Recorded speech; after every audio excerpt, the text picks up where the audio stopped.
Hey guys, what's up? So we're gonna be looking at what ruined Zara Larsson's music career. I've been thinking a lot about this and I think I figured it out. So remember back in like 2015 to 2018, Zara Larsson was making a name for herself. She was very popular. A lot of her songs were killing it on the charts. But then she kind of fell off after the release of her second album, So Good, which was actually supposed to break her out into the mainstream. But what instead happened was that it did the complete opposite and everything started crashing down. So like I was saying, I was thinking, what happened? What went wrong? And I think I figured it out. So we all remember her songs like Lush Life and Never Forget You and I Would Like, and of course Symphony. These were the songs that really brought Zara a lot of attention around the time she was releasing her second album, So Good, which was in 2017. But those songs were actually hits in like 2015, 2016. Anyway, if you take a look at those songs, they were mostly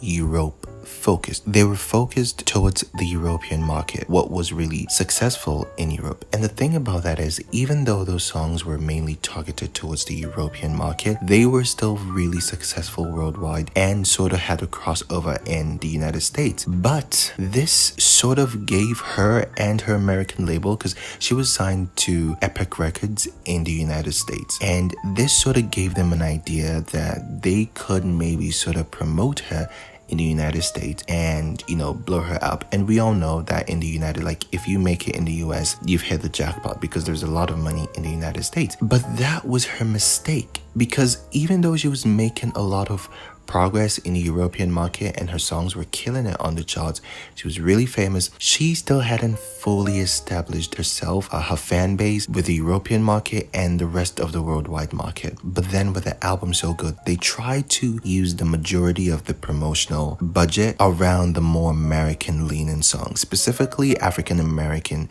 leaning songs.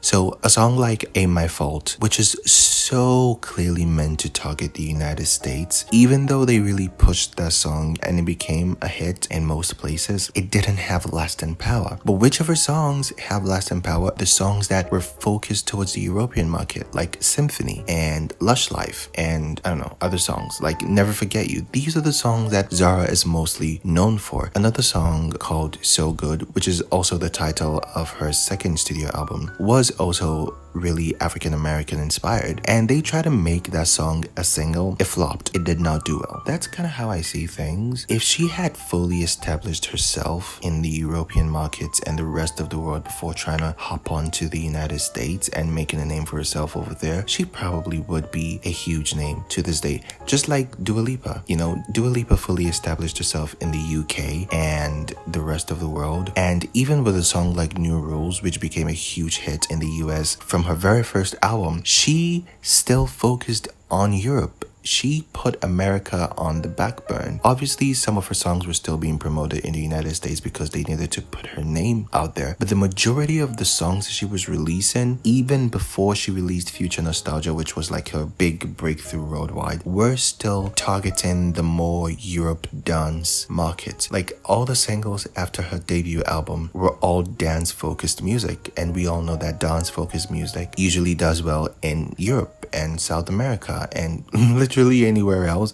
but the United States, except for maybe like in the clubs or something. And that was a smart thing that she and her management did. I don't think Zara and her people fully considered how this would affect her in the long term. Obviously Zara is still really successful, so good for her. But yeah, it's curious to see what would have happened with her career if she had gone down the proper path.